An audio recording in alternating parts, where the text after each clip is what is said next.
Bonsoir à tous. Nous sommes très heureux de vous accueillir ce soir pour ce quatrième webinar mis en place depuis malheureusement cette pandémie. Alors, nous allons associer à cette réunion la Fondation ARCEP, bien sûr, qui l'a organisée, la Société francophone de la sclérose en plaques, les centres experts qu'on appelle les CRCCEP, et puis le MIRSEM, qui est le centre de référence des maladies inflammatoires rares du cerveau et de la moelle épinière. Avec moi sont réunis ce soir Christine Lebrun-Freinet et Romain Marinier, et nous allons vous proposer de façon successive de très courtes présentations et ensuite laisser le temps à la discussion et répondre surtout à vos questions. On va envisager dans un premier temps quelques données récentes concernant sclérose en plaques et Covid, bien évidemment. Puis ensuite, Christine Lebrun-Freinet abordera la problématique des priorités vaccinales. Ensuite, on verra des particularités qui concernent certaines populations, les enfants notamment. Et puis, je dirais quelques mots avant de terminer sur une étude qui va se mettre en place en France et qui est managée par l'INSERM. Voilà, dans un premier temps, je vous propose de commencer sur une mise au point concernant sclérose en plaques et Covid.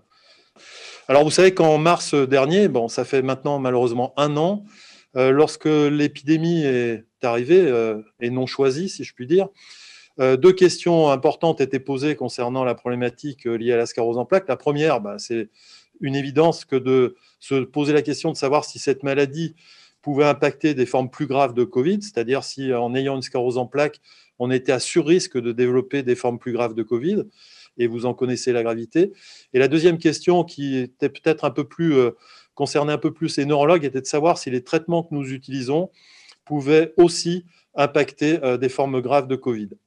Alors, ce registre Covisep, il a été mis en place afin d'inclure, entre guillemets, des personnes atteintes de sclérose en plaques qui avaient déclaré un Covid, en essayant d'être quand même le plus précis possible pour ne pas inclure des personnes qui n'avaient pas contracté le virus.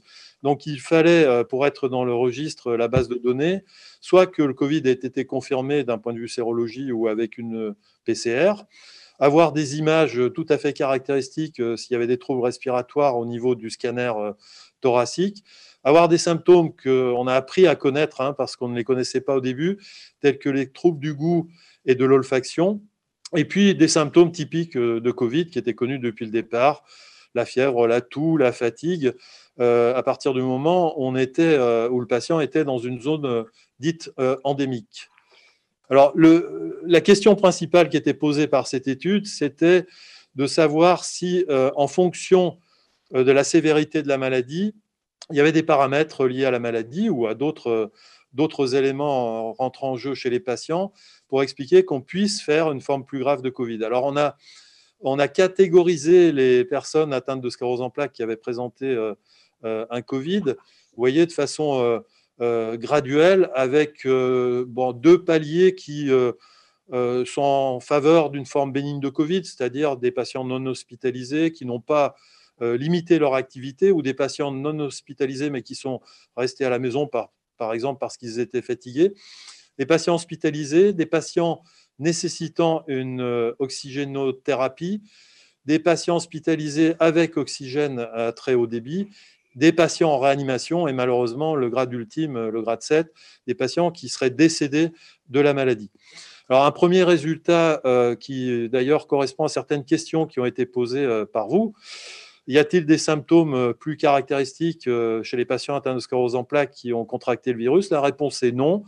Vous voyez que le symptôme le plus fréquent, c'est la fatigue. Ensuite, arrivent des symptômes qui sont tout à fait caractéristiques, la toux, la fièvre, les maux de tête, les troubles du goût et de l'olfaction, la dyspnée, les troubles digestifs et les vertiges. Par contre, ce qu'on a remarqué, c'est que les personnes qui ne présentaient pas de forme sévère avaient plus fréquemment des céphalées et des troubles du goût et de l'olfaction. Par contre, les personnes qui développaient une forme plus sévère, plus fréquemment de la fièvre et une dyspnée.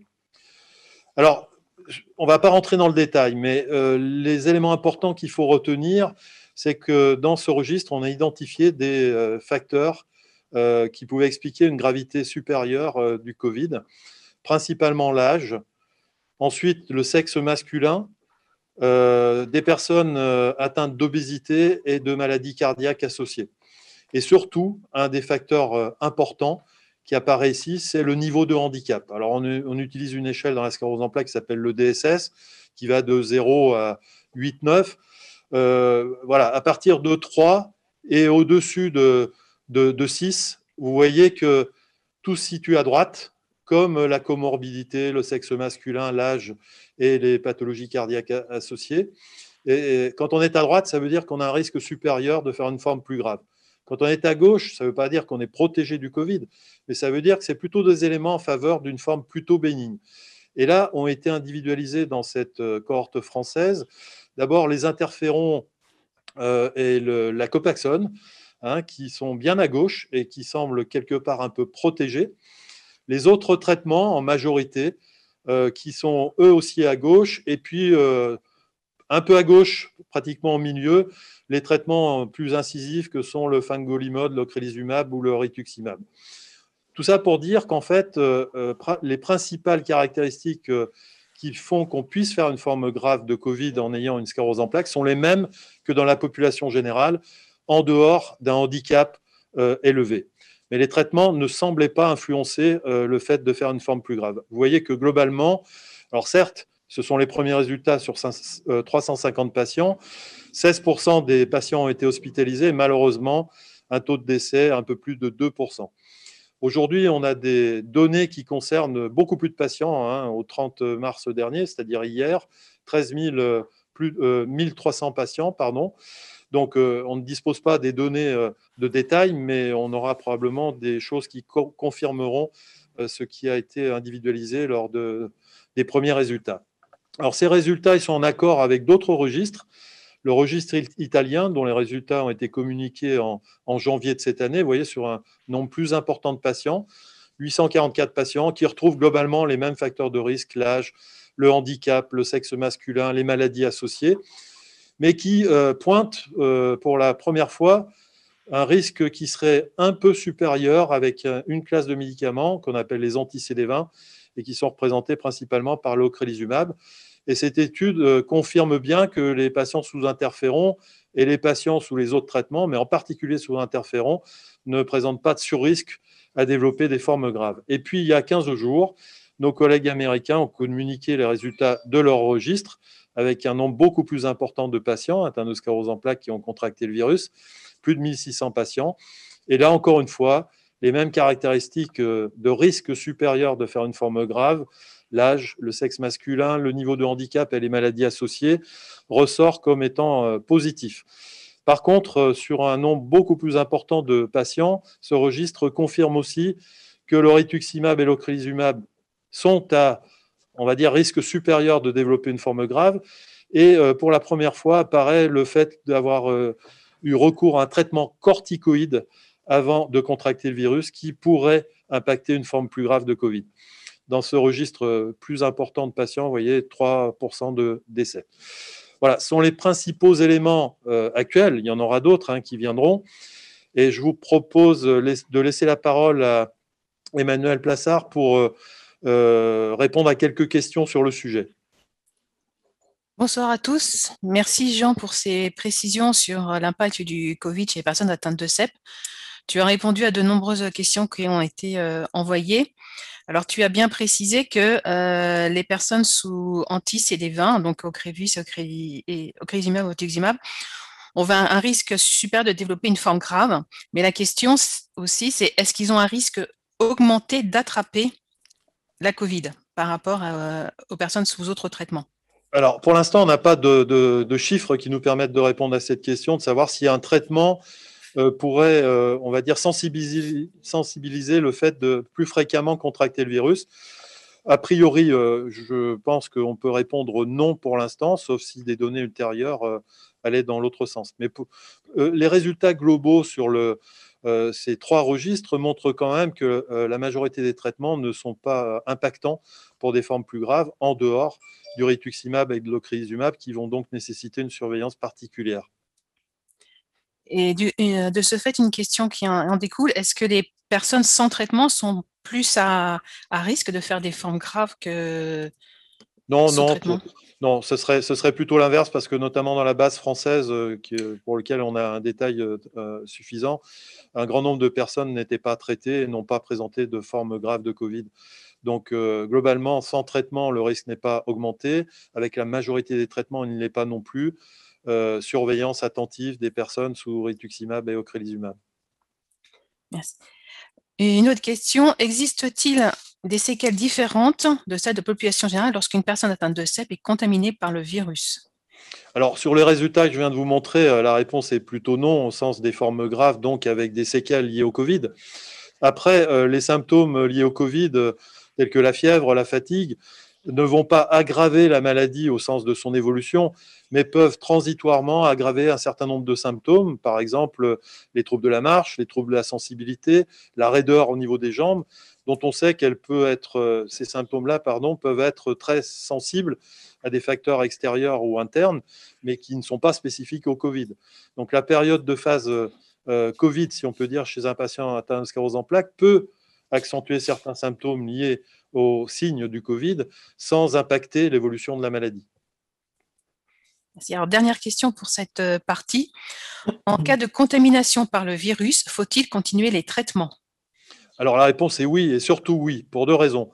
La première, je viens d'en parler, c'est que la majorité des traitements n'impactent pas le risque de faire une forme plus grave de Covid. Et puis la deuxième raison, concernant certains traitements, par exemple le fingolimod, le Gilenya, le Tysabri, natalizumab, l'arrêt de ces traitements peut entraîner une réactivation de la maladie, qu'on appelle dans notre langage un effet rebond, c'est-à-dire que la maladie va reprendre une activité inflammatoire qui peut même être supérieure à ce qu'elle était antérieurement. Donc surtout ne pas interrompre les traitements à partir du moment où ils n'impactent pas une forme grave de Covid, ou au contraire, ils pourraient être responsables d'une aggravation de la maladie avec la reprise de poussée, notamment, ou la reprise d'une activité inflammatoire. Donc on n'arrête pas les traitements. Alors, je vais laisser la parole à Christine Lebrun-Freinet qui va aborder un sujet qui est plus que d'actualité, qui n'était pas il y a un an, mais heureusement il l'est maintenant, concernant les recommandations vaccinales dans le cadre du Covid. Merci Jean. Donc vous avez là tous les acteurs qui ont participé à ces recommandations et bien sûr tout ce qu'on va dire a déjà été mis en ligne sur le site de l'ARCEP et de la SFCEP, mais aussi des différents CRC-CEP. Donc si vous voulez ensuite télécharger l'intégralité de ce qu'on va vous résumer là, vous aurez tout le contenu qui est disponible en ligne. Alors, est-ce que ça marche ? Alors, cette représentation, ce joli dessin coloré du méchant virus, je crois que tout le monde le connaît maintenant, et on va juste prendre quelques secondes pour en décrire les éléments importants. Donc, vous le voyez sur la gauche, il est vu de l'extérieur, et vous avez ensuite une coupe du virus. La particularité du SARS-CoV-2, donc du coronavirus, du Covid-19, c'est que c'est un virus à ARN, donc c'est ici ce qui code pour les particules virales, et ici vous avez la représentation de l'enveloppe de la particule virale avec des protéines qui sont très caractéristiques du Covid-19 et qui sont responsables de sa diffusion et de sa grande contagiosité, et aussi pour ces épines roses qu'on appelle les protéines spike, qui sont responsables de l'accroche. Et ces protéines spike ont la particularité de se fixer sur des récepteurs qui s'appellent ACE2. Et ce qui est très important, c'est qu'en fait, ces récepteurs sont ubiquitaires, c'est-à-dire qu'on les trouve sur la quasi-totalité de nos cellules. Et ce qui fait que le Covid-19 donne des symptômes qui sont extrêmement variés, neurologiques, mais aussi pulmonaires, rénaux, ORL. Et la diversité de ces symptômes est en fait due à cette particularité et à cette protéine spike. Cette protéine spike, c'est aussi ce qu'on détecte, c'est aussi ce qui permet d'identifier les copies virales quand vous faites un test PCR. Et donc, c'est ce qu'on recherche, mais aussi pour voir si on est immunisé, puisque cette protéine spike est à l'origine de la formation des anticorps. Et quand on fait une prise de sang, une sérologie, eh bien, on détecte la présence d'anticorps anti-spike. Voilà, comme ça, vous connaissez un petit peu le jargon du virus. Je vais essayer de passer la diapositive. Alors, on le répétera jamais assez, il faut vraiment, la meilleure moyen de se protéger du virus, c'est de respecter les gestes barrières. Vous savez que maintenant, on n'est plus à 1 mètre dans les espaces confinés, on est à 2 mètres. On doit bien évidemment porter le masque, on doit se laver les mains régulièrement ou utiliser du gel hydroalcoolique, mais on sait que le savon et l'eau avec un bon lavage, c'est plus efficace que le gel hydroalcoolique. On ne doit pas se serrer les mains ou s'embrasser au travail ou dans la rue quand on rencontre des amis. On doit porter le masque, mais si jamais on a envie d'éternuer, on le fait dans son coude. Et si jamais on a le moindre doute sur des symptômes, eh bien, on appelle son médecin.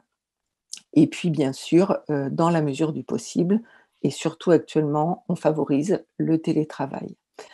Il y a des nouvelles règles en termes de tests, hein, vous savez, le fameux tester, tracer, isoler.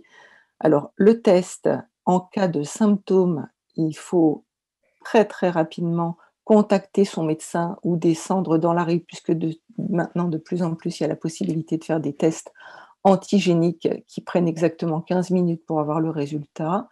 Ne pas hésiter à s'identifier, à s'auto-identifier avec les applications, tous anti-Covid ou une autre, lorsqu'on n'est qu'à contact ou lorsqu'on est positif. Et puis, bien sûr, savoir faire la différence entre la quarantaine et l'isolement. La quarantaine, c'est quand on n'est qu'à contact. Vous savez que quand on a été en contact avec quelqu'un qui est positif pour le Covid dans sa forme la plus commune, c'est-à-dire qu'il n'y a pas de particularité sur le résultat du test, eh bien, on doit rester 7 jours, on appelle ça une quarantaine, mais on doit rester 7 jours à la maison, et au-delà des 7 jours, faire un test avant de ressortir pour vérifier qu'on ne l'a pas attrapé. L'isolement, c'est quand on est positif. Et quand on est positif, on doit, même à la maison, respecter les gestes barrières et le masque, et de préférence désinfecter régulièrement les surfaces. La particularité également de l'isolement quand on est porteur d'un des variants, quel qu'il soit, et il y a actuellement plus de 20 variants, ceux dont vous entendez parler régulièrement, hein, le variant anglais, le variant brésilien, il y a aussi le variant australien, et puis maintenant il y a le variant breton, hein, qui s'appelle le Pango. Eh bien, le fait d'être porteur d'un variant fait que l'isolement est rallongé à 10 jours et pas à 7 jours. Et bien sûr, vérifier que l'on n'est plus contaminant, donc on a un test négatif avant de revenir à la vie normale. Alors, quel vaccin ? Vous êtes tous maintenant bien informés des différents vaccins. Dans l'ordre, on a disposé de ceux-là, hein, qui sont les vaccins à ARN messager. Le premier dont on a disposé, c'est celui qui s'appelle le Pfizer-BioNTech, le Comirnaty.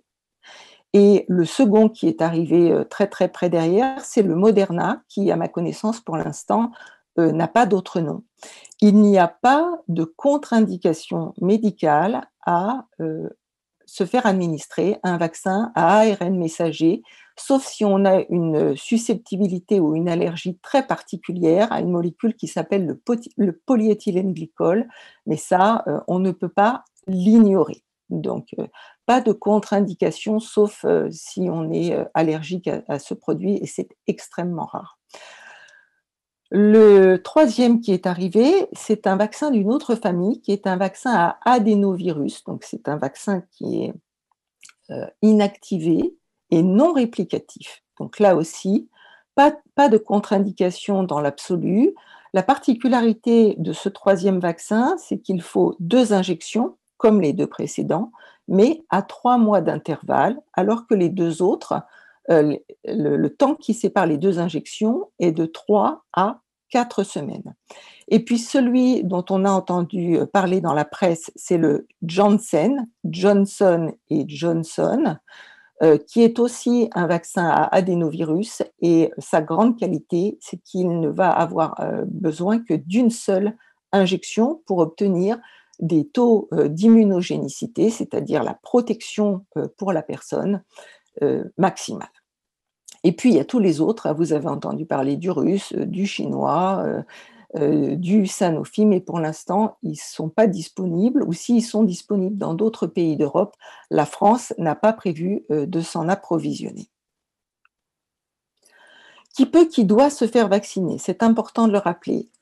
Ce qui prévaut, ce sont les comorbidités, donc les maladies en population générale, c'est-à-dire les personnes de plus de 65 ans, l'obésité avec un IMC supérieur à 30, un diabète qui ne serait pas équilibré ou qui serait compliqué, il ne s'agit pas du diabète commun, les antécédents d'hypertension artérielle mal équilibrés ou d'accidents vasculaires ou de maladies coronariennes mal équilibrées ou sévères, d'insuffisance cardiaque, d'insuffisance hépatique, d'insuffisance respiratoire, d'insuffisance rénale ou de cancer sous traitement. Vous avez déjà entendu ça, mais c'est très très important de dire que ce sont ces susceptibilités et ces vulnérabilités qui vont prévaloir sur toutes les autres. Et puis la femme enceinte, on en reparlera dans la dernière présentation de Romain Marigny. Donc si vous vous concentrez sur la colonne de droite, les personnes de plus de 75 ans vont rester prioritaires du fait de leur âge et uniquement de leur âge. Si vous avez une sclérose en plaques ou une maladie du spectre NMO, à ce moment-là, on va resserrer la fenêtre sur les 50-74 ans. Et cette particularité a été ajoutée aux comorbidités qui vont ouvrir le droit à la vaccination. En ce moment, on ne vaccine que les personnes âgées, mais on a ouvert les droits aux personnes qui ont une sclérose en plaques indépendamment des traitements si elles ont plus de 50 ans.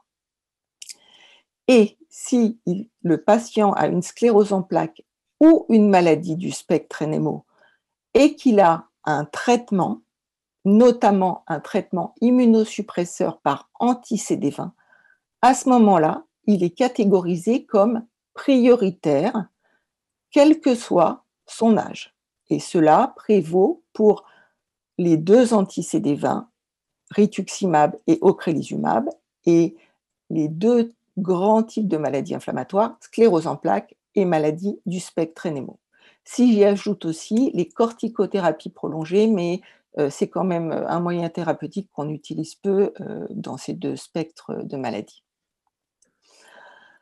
Comment savoir à quel âge on a le droit à l'accès à la vaccination, où on peut se faire vacciner, et surtout, quel vaccin on peut se faire administrer. Donc, on ne va pas parler des moins de 17 ans, c'est Romain Marigny qui va en parler. Si vous avez entre 18 et 49 ans inclus, donc jusqu'à 50 ans, et que vous n'avez pas de problème de santé, évidemment, vous n'êtes pas concerné actuellement par la campagne de vaccination.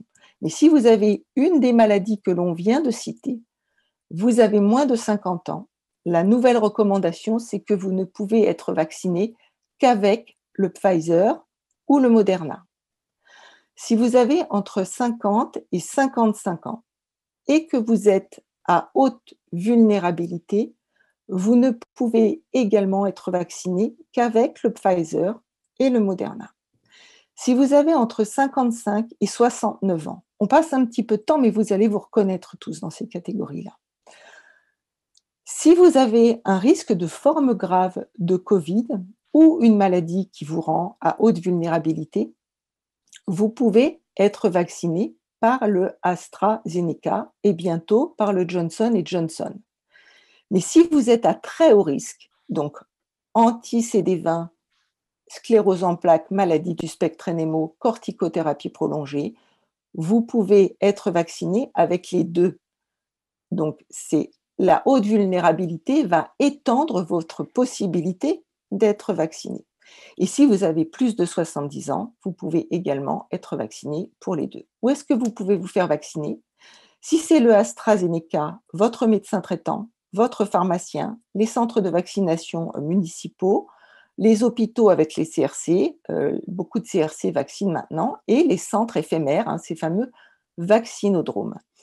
Par contre, pour le Pfizer, il existe des restrictions. C'est un acte médical qui doit se faire dans un centre qui est équipé. Donc, c'est forcément l'hôpital, centre de vaccination hospitalier, CRC, centre éphémère équipé. Et si vous avez un traitement, quand est-ce que vous devez vous faire vacciner en fonction de votre traitement? Alors, on vous a mis des codes couleurs pour que ce soit plus facile parce qu'on a eu beaucoup de questions sur les traitements. Le premier groupe de traitement, ce sont les interférons bêta, Avonex, Rebif, Bétaféron. Acétate de glatyramère, c'est la Copaxone. Natalizumab, c'est le Tysabri ou pas de traitement. Vous pouvez vous faire vacciner, quelle que soit la fréquence d'administration de votre traitement. Il n'y a pas d'ajustement avant ou pendant le traitement. On ne recommande pas de faire une injection de vaccin le jour de la perfusion de natalizumab, mais à cette exception près, il n'y a pas d'ajustement à faire. Ensuite, vous avez la famille des médicaments qui sont en rose. Fingolimod, ponésimod, ozanimod, siponimod, diméthylfumarate, le Tecfidera, le fingolimod, c'est le Gilenya. Les autres, vous ne pouvez les avoir que si vous avez participé à des études. Le teriflunomide, Aubagio, l'azatioprine, Immurel, prescrit dans les maladies du spectre NMO, le mycophénolate, le Celcept, la mitoxantrone, le cyclophosphamide, endoxant le méthotrexate. Donc là, vous voyez qu'il y a une particularité avec ce groupe de médicaments. Si possible, il faut mettre à jour, avant de commencer ces médicaments, tous ces vaccins, 4 semaines avant la première prise ou la première perfusion. Si vous êtes déjà sous traitement, c'est la flèche en rose. Il n'y a pas d'ajustement à faire. Vous pouvez être vacciné n'importe quand, sauf pour l'endoxant le jour de la perfusion. Ensuite, vous avez les anti-CD20, rituximab et ocrelizumab. De préférence, se mettre à jour avant, y compris la vaccination anti-Covid. Mais si vous avez déjà commencé votre traitement, eh bien, on essaye de viser une fenêtre autour du 3e mois entre 2 perfusions. Mais de préférence, on fait les vaccins avant de commencer les traitements. Ensuite, dans les maladies du spectre NMO ou bientôt un nouvel anti-CD20 dans la sclérose en plaques, ofatumumab, tocilizumab, eculizumab. Même principe. Alors, ce sont des traitements qui s'administrent tous les mois. Donc, si possible, on fait tous les vaccins avant, y compris le Covid. Et si c'est trop tard, eh bien, on fait les injections 1 semaine avant la perfusion de produits. Le dernier groupe, les médicaments inscrits en bleu, alemtuzumab, donc l'Emtrada, ou cladribine qui arrive, le Mavinclad, eh bien, pareil, principe de précaution, on vaccine avant, ou sinon, eh bien, on vaccine à au moins 3 mois de la prise de ces médicaments, perfusion ou comprimés, et surtout, au moins 4 semaines avant la nouvelle prise de médicaments. Voilà, on a passé du temps sur les traitements, mais c'était beaucoup de questions et vous pourrez retrouver toutes ces précisions sur le site de l'ARCEP et sur le site de la SFCEP, et puis peut-être que vous reconnaîtrez des neurologues qui ont joué le jeu et se sont pris en photo en train de se faire vacciner contre le Covid-19. Je vais passer la parole à Romain. Non, merci Christine. Je vais d'abord poser quelques questions en lien avec votre présentation. Il y a eu beaucoup d'informations, vous avez donné beaucoup d'informations. Bientôt, une question particulière. Est-ce qu'une personne atteinte de CEP qui a moins de 50 ans, qui n'a aucune comorbidité et qui n'est pas sous traitement anti-CD20 est prioritaire? Alors, on l'a dit, si elle n'a pas de traitement, elle n'est pas prioritaire. Traitement anti-CD20. Elle n'est pas classée dans les hautes vulnérabilités. La haute vulnérabilité telle qu'elle est décrite actuellement, c'est l'âge qui prévaut, mais si elle a moins de 50 ans, ce sont les comorbidités, et si elle n'a pas de comorbidité et pas de traitement anti-CD20, elle n'est pas classée dans les ultra prioritaires pour accéder à la vaccination. Merci pour cette précision. Quand un patient est prioritaire, quelle démarche doit-il effectuer? Alors, s'il est prioritaire, le plus simple, c'est de se rapprocher de son neurologue ou de son médecin traitant ou des centres municipaux, mais on sait tous qu'ils sont actuellement débordés et que les files d'attente sont longues et que ce n'est pas le moment de se mettre dans une file d'attente, même avec un masque. Donc, la plupart des CRC, on va vous en parler après, ont la possibilité de vacciner les patients sclérose en plaques et NMO, et à ce moment-là, bien évidemment, ils vous donnent le vaccin qui est adapté à votre vulnérabilité ou à votre âge. Est-ce qu'un patient CEP peut choisir le vaccin qu'il souhaite recevoir et peut-il refuser un vaccin?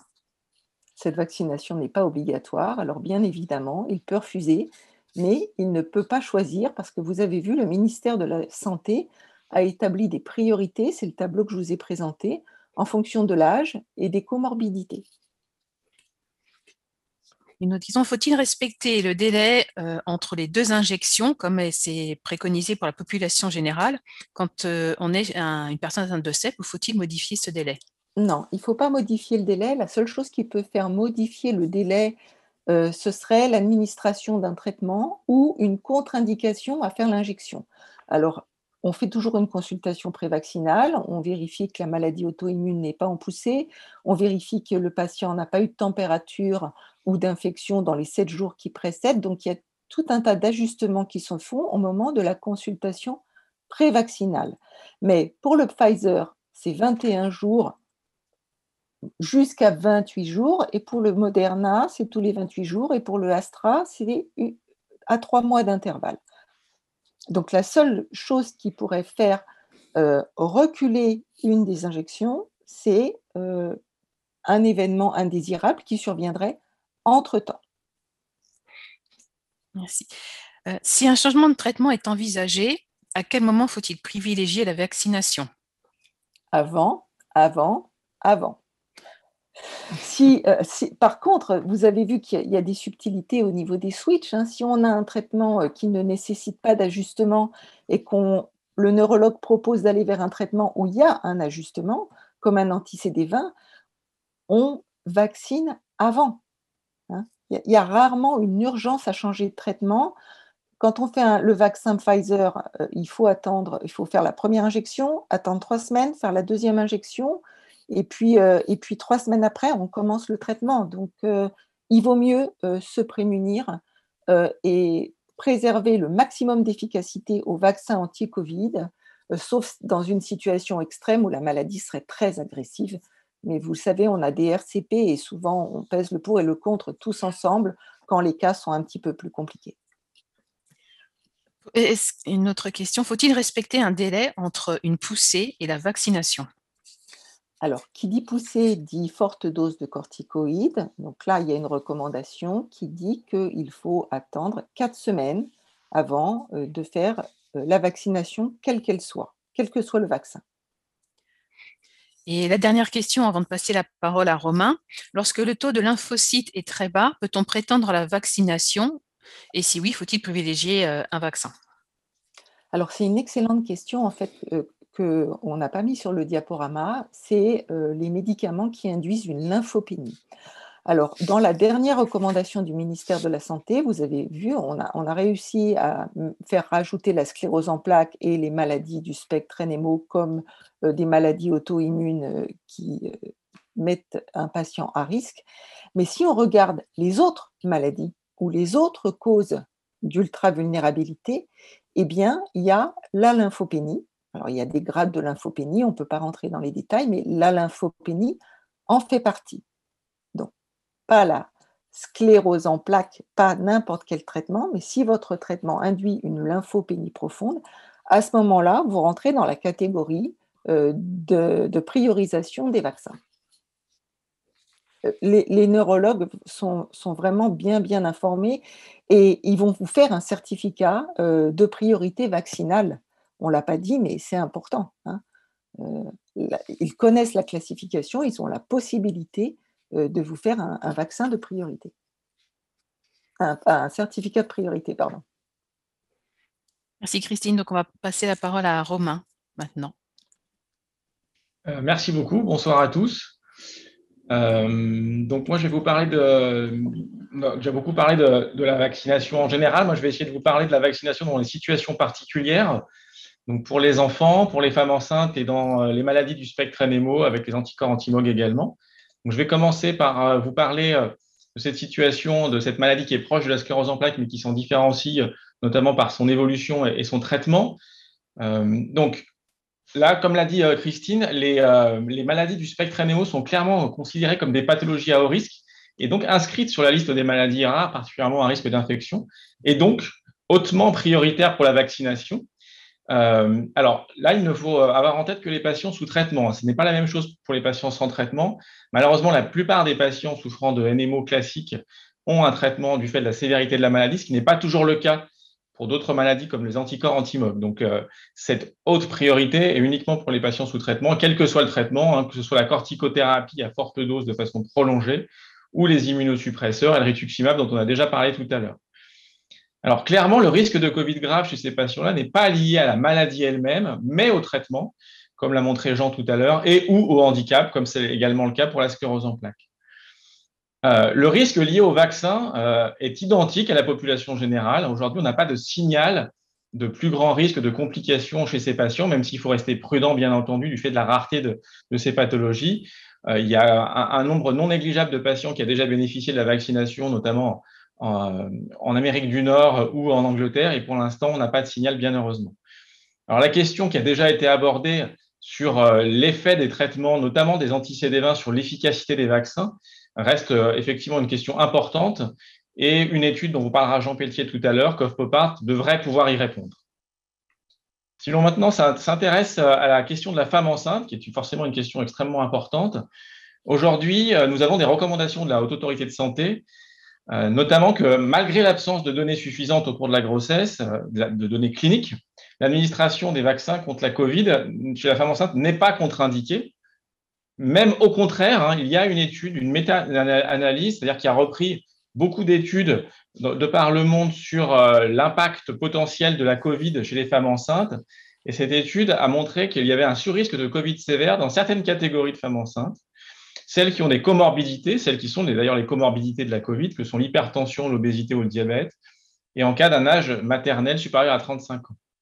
Donc, les recommandations actuelles de la Haute Autorité de Santé, qui datent de mars 2021, sont que les femmes enceintes de plus de 35 ans ou celles présentant certaines comorbidités, ou enfin les femmes enceintes qui sont susceptibles, lors de leur activité professionnelle, d'être en contact avec des personnes infectées, pourraient se voir proposer une vaccination, pour l'instant par vaccin à ARN messager, puisque c'est le seul des vaccins pour lesquels il y a des études chez l'animal qui ont été faites et qui sont parfaitement rassurantes à la fois pour la mère et pour le fœtus. Dans tous les cas, élément extrêmement important, l'évaluation du bénéfice de la vaccination chez les femmes enceintes sera à discuter avec l'obstétricien et ou la sage-femme et bien sûr le médecin traitant. Et la dernière catégorie pour laquelle dont je vais parler maintenant sont la population pédiatrique. Donc, il y a un rappel qui a déjà été fait par Christine, c'est qu'actuellement, les vaccins disponibles n'ont pas d'autorisation d'utilisation chez les enfants, pas pour les moins de 16 ans pour le Pfizer, pas pour les moins de 18 ans pour le Moderna, l'AstraZeneca.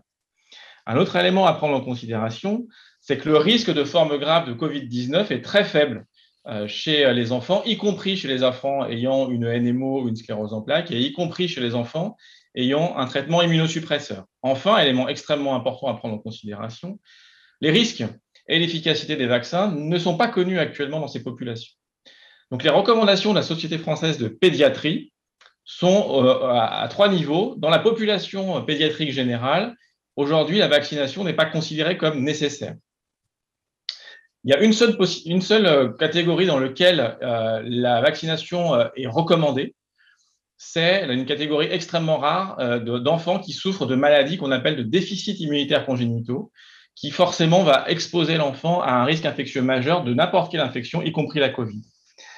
Pour les enfants qui sont potentiellement en risque, je dis bien potentiellement, donc par exemple les patients ayant une CEP traitée ou une NMO traitée, aujourd'hui les propositions de la Société française de pédiatrie sont d'adapter et d'appliquer bien sûr les mesures barrières, de mettre en priorité ces patients-là pour la vaccination dès qu'on aura des données scientifiques disponibles, et puis une discussion qui est importante, qui a déjà été proposée pour les patients adultes, c'est quid de la vaccination de l'entourage, et la Société française de pédiatrie incite fortement à vacciner s'il est possible, et quand ce sera possible, ce qui n'est malheureusement pas encore le cas, l'entourage de patients à risque et d'enfants à risque d'infection liées à leur traitement.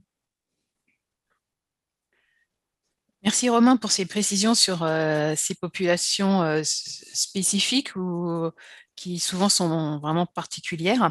Donc quelques questions. Est-ce qu'une personne en début de grossesse et évidemment atteinte de CEP peut se faire vacciner? Alors, c'est une question importante que j'ai déjà plus ou moins abordée dans mes diapositives. En fait, plusieurs cas de patients vaccinés en début de grossesse non connus ont été rapportés au cours des différents essais thérapeutiques avec les vaccins dont on vient de parler, et aucun signal particulier pour la mère ou le fœtus n'a été retrouvé. Donc, selon les recommandations de l'Agence nationale de sécurité du médicament, l'ANSM, si une première dose a été administrée alors que la grossesse était encore méconnue, aujourd'hui, il n'y a aucun élément d'inquiétude à avoir pour la mère ou pour l'enfant à naître. Et donc, si la première dose a été bien tolérée, le schéma vaccinal peut être normalement poursuivi. Et si la personne est enceinte de plusieurs mois, alors, c'est la même situation. Normalement, tout de même, si elle est enceinte de plusieurs mois, elle le sait. Donc, a priori, dans l'interrogatoire que vous allez avoir quand on va vous proposer la vaccination, vous allez déclarer que vous êtes enceinte. Et là, il faudra adapter, comme je vous l'ai dit tout à l'heure, à la situation particulière. Il y a des situations où on considère qu'il y a un risque plus important de Covid sévère, que sont la présence de comorbidités, notamment l'hypertension, le diabète et un âge supérieur à 35 ans, ou l'activité professionnelle qui pourrait exposer la patiente à un risque d'infection. Dans ces situations particulières, il y a une discussion à avoir en lien avec le médecin traitant, l'obstétricien et ou la sage-femme. Et donc, une personne qui envisage une grossesse, elle pourra se faire vacciner selon les recommandations, elle n'est pas spécialement prioritaire.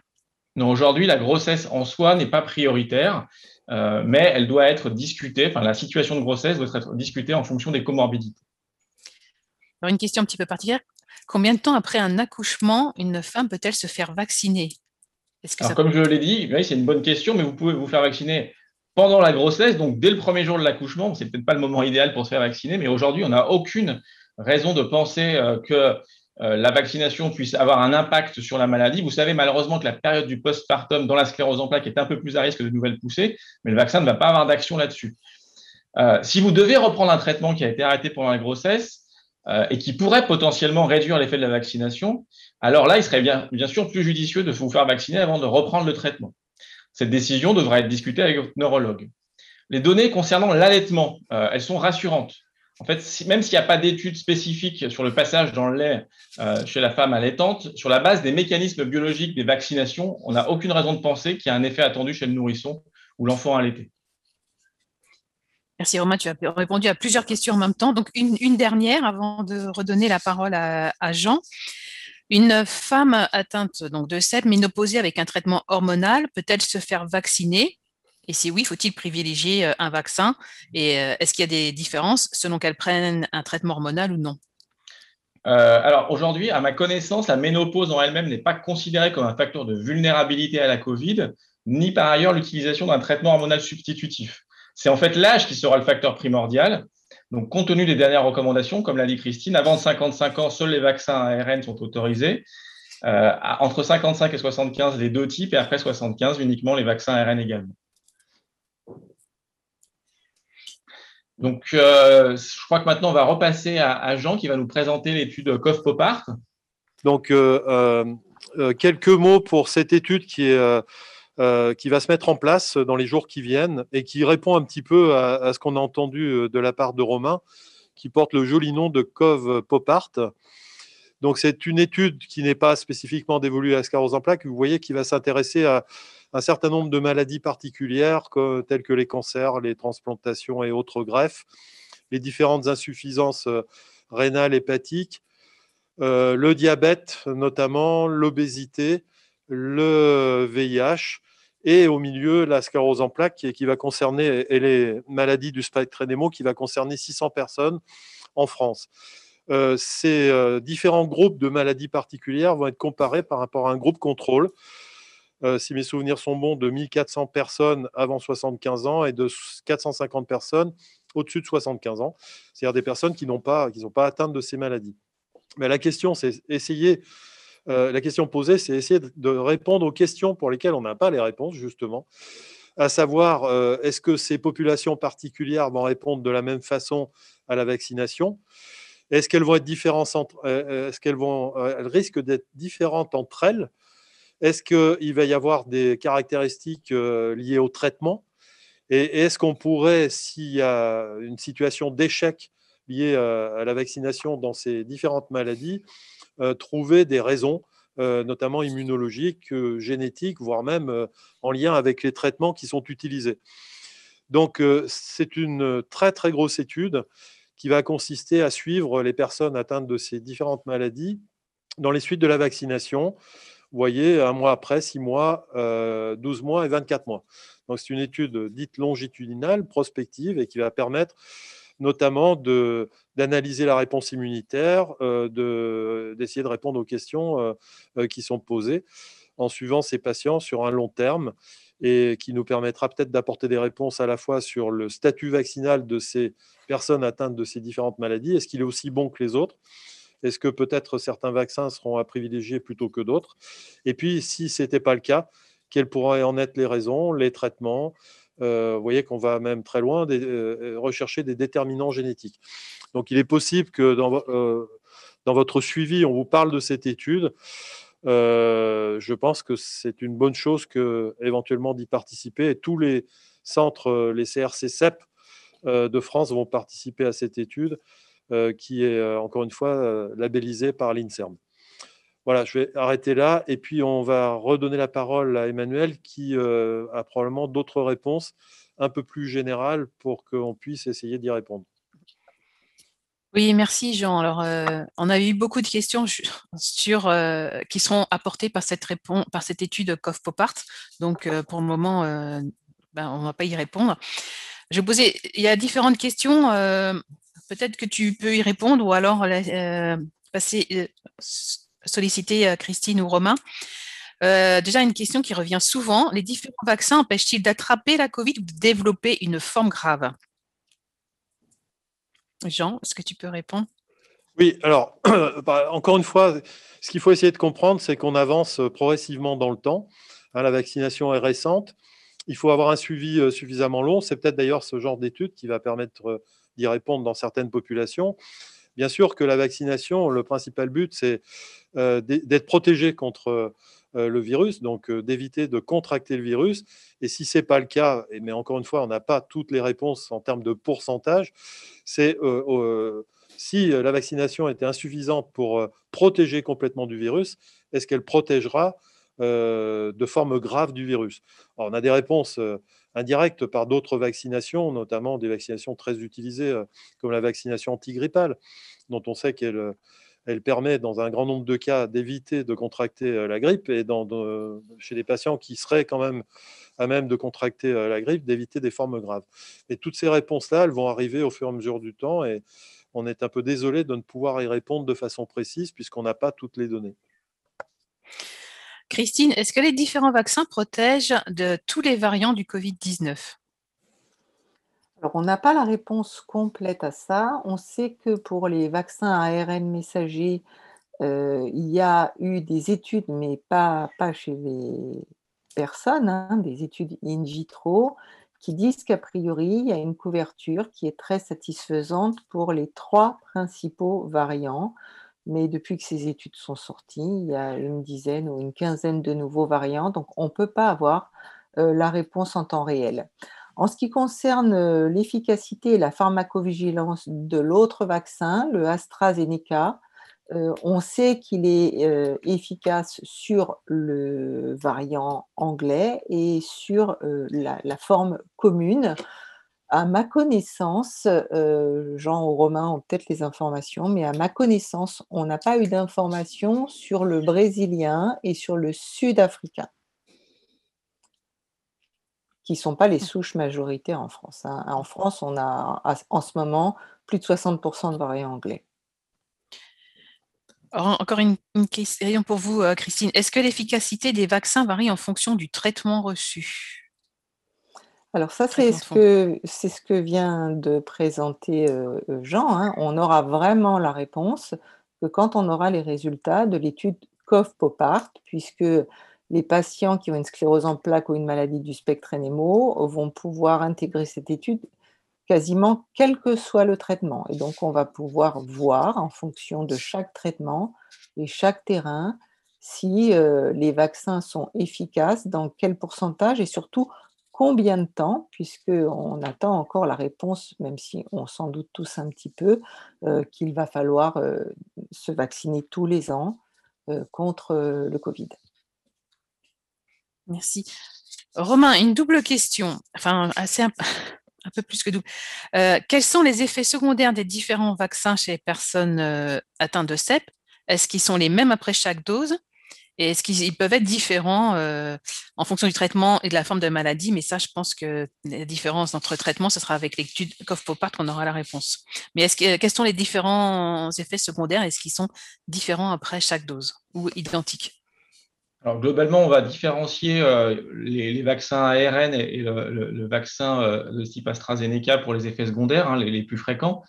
Comme l'a dit Christine, aujourd'hui, il y a un système de pharmacovigilance national et mondial qui recueille tous les effets secondaires pour lesquels on a de plus en plus d'informations. Donc, je ne vais pas rentrer dans un détail très précis. Globalement, l'effet secondaire à redouter avec le vaccin Pfizer, c'est un risque allergique, mais qui est extrêmement rare et qui n'a été réalisé et présenté que chez des patients qui étaient déjà allergiques, qui avaient déjà fait des chocs anaphylactiques. Donc, cette allergie au polyéthylène glycol. Globalement, à part ce risque-là, le vaccin est extrêmement bien toléré avec simplement une douleur au site d'injection, une fatigue dans les 24-48 heures. Concernant l'AstraZeneca, comme vous avez pu l'entendre, il est plus souvent associé à une moins bonne tolérance immédiate avec un risque de fatigue, de fièvre, notamment au syndrome grippal dans les 24-48 heures, qui peut effectivement aggraver des symptômes de la sclérose en plaques, vous le savez, avec ce phénomène du TOF qui peut être présent lorsqu'il y a de la fièvre. Concernant, je ne vais pas rentrer dans les détails, et puis comme vous le savez, il y a des études en cours sur le risque de thrombose associé à l'AstraZeneca. Ça reste un risque extrêmement faible, essentiellement chez des patients plutôt jeunes, effectivement, mais toujours un risque très faible. Et actuellement, des études sont en cours pour savoir si c'est lié au vaccin directement ou si c'est un effet de hasard. Mais je crois que le profil aujourd'hui, ce qu'on peut retenir, c'est que le profil de tolérance de ces vaccins reste tout à fait admissible et bon. Alors justement, tu as dit que l'AstraZeneca pouvait provoquer de la fièvre, donc un état grippal. Donc la question, c'est de nombreuses questions. Est-ce que ça ne peut pas provoquer une poussée? Je crois qu'on en a déjà parlé tout à l'heure. Hein, c'est une question, effectivement, bien sûr, pour laquelle il y a une vraie inquiétude, mais il y a eu l'année dernière des recommandations sur la vaccination dans la sclérose en plaques faite par la Société française de sclérose en plaques. Hein, et le message est qu'aujourd'hui, aucun vaccin n'a été associé, à part la fièvre jaune, mais c'est très particulier, a été associé à un risque de reprise évolutive de la maladie ou de poussée. Bien sûr, on n'a pas aujourd'hui assez de recul avec les vaccins à notre disposition contre la Covid, mais on n'a aucune raison de penser sur leur mode d'action qu'ils vont être à l'origine d'un risque de reprise évolutive de la maladie. Merci. Ouais. Une question pour Jean. Est-ce que les vaccins peuvent entraîner des troubles? Apparemment, les vaccins entraînent des troubles neurologiques. Quel impact sur les personnes atteintes de CEP? Est-ce que ça peut, de ce fait, modifier l'évolution de la maladie à plus ou moins long terme? Ton micro, Jean. Les complications directes du Covid d'un point de vue neurologique sont différentes des symptômes de la sclérose en plaques. Hein. Ce qui a été décrit, alors c'est des manifestations qui peuvent être infectieuses liées au virus directement, ce qu'on peut appeler des encéphalites ou des myélites. Ce qui a été beaucoup décrit au début et qui avait un petit peu alerté, c'est la propension des accidents vasculaires cérébraux, y compris de sujets jeunes qui ont contracté le virus. Voilà, c'est principalement ces deux grands éléments. Après, il y a tout un tas de cas très isolés qui ont été rapportés au décours d'une infection par Covid-19, surtout au tout début de l'épidémie, mais qui ne se sont pas confirmés durant cette année. Donc, pas d'amalgame entre sclérose en plaques et complications neurologiques au Covid. Alors certes, bien évidemment, une personne atteinte de sclérose en plaques qui fait en plus une encéphalite liée au Covid ou un accident vasculaire cérébral lié au Covid directement, ça impactera probablement la maladie, mais c'est deux choses totalement indépendantes. Merci Jean. Bon, il nous reste 2-3 minutes encore pour quelques questions. Christine, est-ce qu'une personne vaccinée est moins contagieuse pour ses proches? Et si oui, est-ce que les personnes qui vivent avec un patient présentant un haut risque de faire une forme grave de Covid peuvent être prioritaires pour la vaccination? Et si oui, comment faire? Alors, est-ce que les personnes vaccinées sont moins contagieuses? Oui. C'est le principe du vaccin, même si elles peuvent être porteuses. On a eu des articles récents dans la littérature internationale qui disent qu'on est moins contagieux quand on est vacciné. Et quand on a des anticorps, puisqu'on les neutralise, on neutralise le virus quand on le porte. Pour ce qui est de l'entourage, ce qu'on appelle le premier cercle, l'entourage, les personnes qui vivent sous le même toit, peuvent avoir un certificat de priorité de vaccination si le patient, à cause de sa maladie ou de son traitement, ne peut pas être vacciné de suite. C'est-à-dire que dans l'attente, il vaut mieux vacciner l'époux ou l'épouse, on ne parle pas des enfants, qui vivent sous le même toit lorsqu'on a une contre-indication à vacciner le patient. Donc la réponse est oui. Maintenant, si le patient est programmé pour la vaccination, le patient ne peut pas demander à ce que son époux ou son épouse soit aussi vacciné. Il faut qu'il attende sa tranche de vaccination telle que les décrive le gouvernement. Merci. Encore une question à Romain. Romain, est-ce que les vaccins à ARN messager peuvent entraîner des modifications au niveau de nos cellules? Peux-tu nous répondre rapidement? Voilà.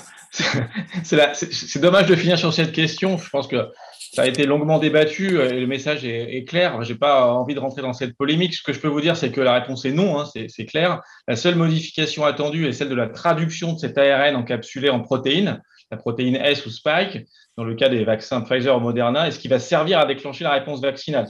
Une fois que l'ARN est traduit, en fait, il est dégradé par un système enzymatique et donc en aucun cas sera incorporé à l'ADN de la cellule.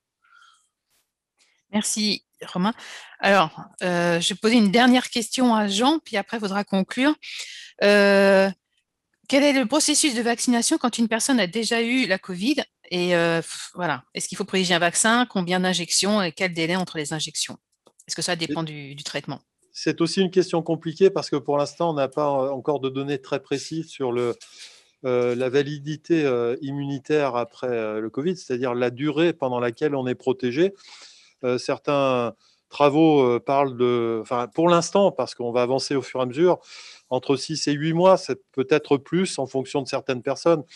Donc la recommandation, c'est de vacciner même si on a contracté le virus, mais probablement pas dans un délai court par rapport à la contraction du virus. Et tout ça va se préciser dans les mois à venir, hein, parce qu'il y a beaucoup de travaux en cours et que malheureusement, nous n'avons pas suffisamment de recul pour répondre à toutes les questions. Voilà, je voudrais conclure parce qu'on est arrivé au terme de cette réunion. Alors, deux choses. D'abord, vous avez compris qu'on n'a pas toujours été très précis sur les réponses, mais je viens d'expliquer pourquoi. On a tous expliqué pourquoi, c'est-à-dire que de nombreuses études restent à faire et on doit prendre du recul et par rapport au Covid et par rapport à la vaccination pour arriver à répondre de façon plus précise puisqu'on ne dispose pas des données pour le faire. La deuxième raison par rapport à peut-être certaines questions qui ont été adressées à Emmanuel Plassard mais qui n'ont pas eu de réponse, on va y répondre de façon très simple.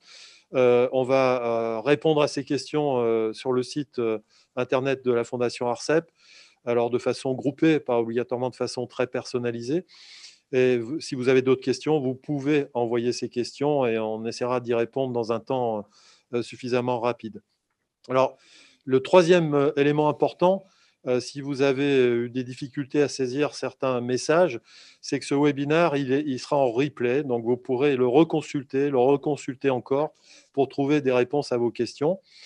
Et je souhaiterais conclure d'abord en remerciant Romain Marinier et Christine Lebrun-Freinet d'avoir pris de leur temps pour participer à cette réunion et essayer de répondre à vos questions.